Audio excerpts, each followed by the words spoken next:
Hi, Matt this side. Communicating virtually अब सिर्फ एक कन्वीनियंस नहीं है, ये अब एक नेसेसिटी बन चुका है।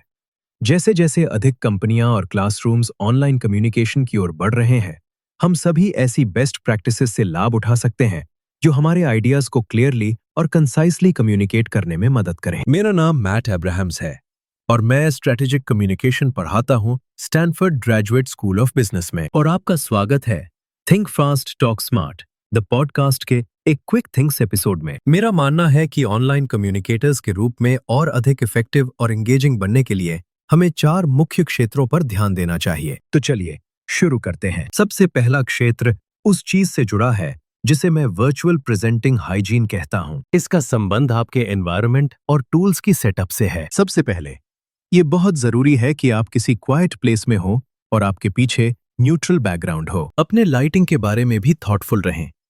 आप चाहे तो वीडियो या फोटोग्राफी के लिए प्रोफेशनल लाइटिंग में निवेश कर सकते हैं। आप ये सुनिश्चित करना चाहेंगे कि आपके पास अच्छी क्वालिटी का कैमरा हो। आप चाहें तो एक अतिरिक्त माइक या ऐसा हेडसेट ले सकते हैं जिसमें माइक्रोफोन लगा हो। जहां भी संभव हो, आपका कैमरा आपके हेड लेवल पर होना चाहिए। हम जब लोगों से बात करते हैं तो हम उन्हें सीधे देखना पसंद करते हैं, इसलिए हो सकता है कि आपको अपना कैमरा ऊंचा करना पड़े। ये आप कुछ किताबें एक के ऊपर एक रखकर भी कर सकते हैं, या फिर आप प्रोफेशनल स्टैंड भी खरीद सकते हैं। आप एक रिकॉर्डिंग करके हमेशा चेक कर सकते हैं कि सब कुछ वैसा दिख और सुनाई दे रहा है जैसा आप चाहते हैं। हम अधिकतर जिन ऑनलाइन टूल्स का उपयोग करते हैं, Zoom, Webex, Skype, Google Hangouts, इन सभी में रिकॉर्ड फीचर मौजूद है। एक बार जब आपकी वर्चुअल हाइजीन सही तरीके से सेट हो जाए तो अगला ध्यान प्रेजेंस पर होता है। प्रेजेंस का मतलब है कि आप कैसे दिखाई देते हैं। इसके लिए कुछ बातें ध्यान में रखनी होती हैं। सबसे पहले, जब आप प्रेजेंटेशन दे रहे हैं तो सीधा कैमरा की तरफ देखना चाहिए। हम में से कई लोग नोट्स देखने या स्क्रीन पर लोगों के थंबनेल पिक्चर्स को देखने के लिए आकर्षित हो जाते हैं, लेकिन ऑडियंस की नजर से ये ऐसे लगता है जैसे हम नीचे देख रहे हैं। इसलिए जरूरी है कि आप सीधे कैमरा में देखें। मैंने कई बार ऐसा भी किया है कि कैमरा के ठीक पीछे अपने परिवार या दोस्तों की फोटो चिपका दी है, ताकि जब मैं कैमरा की तरफ देखूं तो मुझे वही नजर आए और ये ज्यादा नेचुरल महसूस हो। ये भी समझदारी होगी कि आप खड़े होकर प्रस्तुत करें। जब हम खड़े होते हैं तो हम ज्यादा फोकस्ड रहते हैं, ज्यादा जेस्चर्स का उपयोग कर पाते हैं, बेहतर सांस लेते हैं और झुकते नहीं हैं। तो अगर संभव हो, अपना एनवायरनमेंट ऐसा सेट करें कि आप स्टैंडिंग पोजीशन में प्रेजेंटेशन दे सकें। और अंत में एक छोटा सा एक्स्ट्रा टिप, अपने लिए एक स्लाइड एडवांसर ले लें। स्लाइड एडवांसर के साथ आप कैमरा से थोड़ा दूर खड़े हो सकते हैं। आपके जेस्चर्स ऑडियंस को दिखेंगे और आप स्लाइड्स को बहुत स्मूथली आगे बढ़ा पाएंगे। प्रेजेंस के बाद अगला क्षेत्र है एंगेजमेंट। हम सभी ऐसे वेबिनार, वेब मीटिंग या टेलीकॉन्फ्रेंस का हिस्सा रहे हैं जिनमें बिल्कुल एंगेजमेंट नहीं होती। तो ऑडियंस को इनवाइट करने के कुछ तरीके हैं ताकि वे अपने फोन या कंप्यूटर पर किसी और चीज में डिस्ट्रैक्ट होने की बजाय आपकी बात पर ध्यान दें। पहला, अपनी वॉइस में वेरिएशन लाएं। मनुष्य नॉवेल्टी और बदलाव पर ध्यान देने के लिए वायर्ड होते हैं। अगर आप मोनोटोन बोलते हैं तो आप अपनी ऑडियंस को खो देंगे। इसका एक शानदार तरीका है, खुद को रिकॉर्ड करें और सुनें। आपको देखना नहीं है, सिर्फ सुनें और जांचें कि आपकी वॉइस में वेरिएशन है या नहीं। अगर नहीं है तो आप ज्यादा इमोशनल शब्द का उपयोग कर सकते हैं। जब हम एक्साइटेड, चैलेंज्ड जैसे इमोटिव वर्ड्स इस्तेमाल करते हैं तो नेचुरली हमारी वॉइस में इन्फ्लेक्शन आ जाती है। अगला, जिस वर्चुअल प्लेटफॉर्म का आप उपयोग कर रहे हैं उसके टूल्स का पूरा लाभ उठाएं। ज्यादातर प्लेटफॉर्म्स में पोलिंग फीचर्स,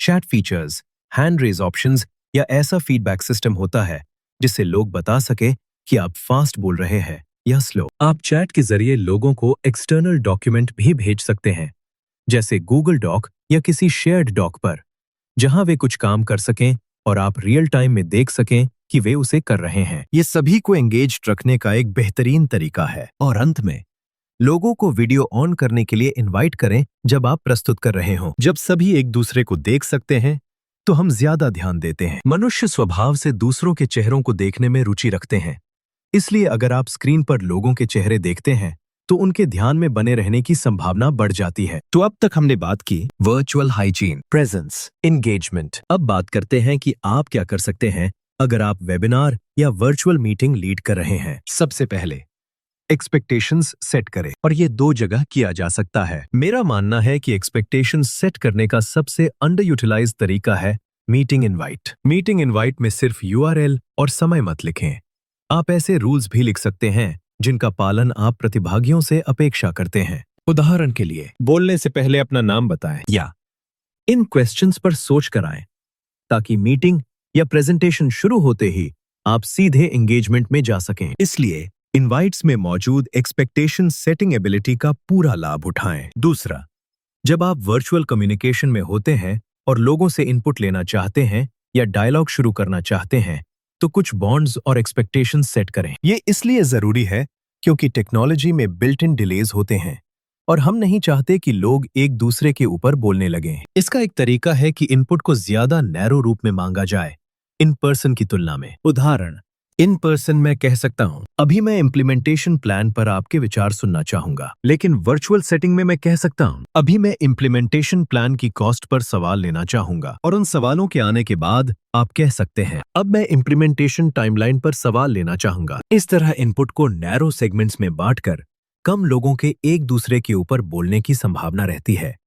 यानी एक्सपेक्टेशंस और बाउंड्रीज को मैनेज करना बहुत महत्वपूर्ण है। आखिर में, मीटिंग लीड करने से जुड़ी एक और बात। रिसर्च बताती है कि मनुष्य का ध्यान 8 से 10 मिनट बाद कम होने लगता है। इसलिए सुनिश्चित करें कि आप अपनी मीटिंग में हर कुछ मिनट बाद कुछ बदलते रिफॉर्म, ताकि ध्यान बना रहे। शायद आप स्पीकर्स बदलें, शायद आप एक छोटा वीडियो क्लिप दिखाएं, शायद आप पोल लें या फिर डायलॉग या Q&A मोड में जाएं। लेकिन ये जरूरी है कि हर 8 से 10 मिनट में कुछ नया लाएं, ताकि लोगों का ध्यान फिर से जुड़ जाए और एंगेजमेंट देर तक बनी रहे। मुझे उम्मीद है कि थिंक फास्ट टॉक स्मार्ट के इस क्विक थिंक्स एपिसोड से आप खास चीजें सीख कर जा रहे हैं कि बेहतर ऑनलाइन कम्युनिकेटर बनने के लिए क्या क्या किया जा सकता है। यह आपके वर्चुअल हाइजीन, आपकी प्रेजेंस, आपकी एंगेजमेंट और वर्चुअल कम्युनिकेशन को लीड करने की क्षमताओं से जुड़ा है। Think fast talk smart the podcast के एक और एपिसोड में शामिल होने के लिए धन्यवाद,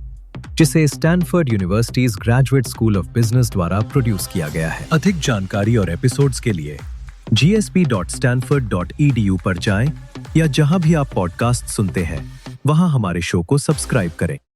मैं आपसे साझा करना चाहता हूं कि पिछले कुछ महीनों में मुझे दुनिया भर के लिसनर्स से बात करने का शानदार अवसर मिला और ये जानना बेहद प्रेरणादायक रहा कि इस पॉडकास्ट ने उनके जीवन पर कितना प्रभाव डाला है। मुझे ये जानना बहुत अच्छा लगता है कि लोग इस पॉडकास्ट में कवर किए गए प्रिंसिपल्स और कॉन्सेप्ट्स को अपनी जिंदगी में कैसे लागू कर रहे हैं और उनसे उन्हें कितना लाभ हो रहा है। ये सचमुच प्रेरित करने वाला है। शो को आप तक पहुंचाने वाली पूरी टीम की ओर से आपके समर्थन के लिए धन्यवाद। हम नए एपिसोड्स, नई टेक्निक्स और गहरी नॉलेज लेकर आते रहने के लिए उत्साहित हैं और हम आपके निरंतर समर्थन की आशा करते हैं। इस शो को दुनिया तक पहुंचाने में समय और मेहनत लगती है, इसलिए कृपया अपने सुझाव और आइडियाज हमें भेजते रहें। Thank you.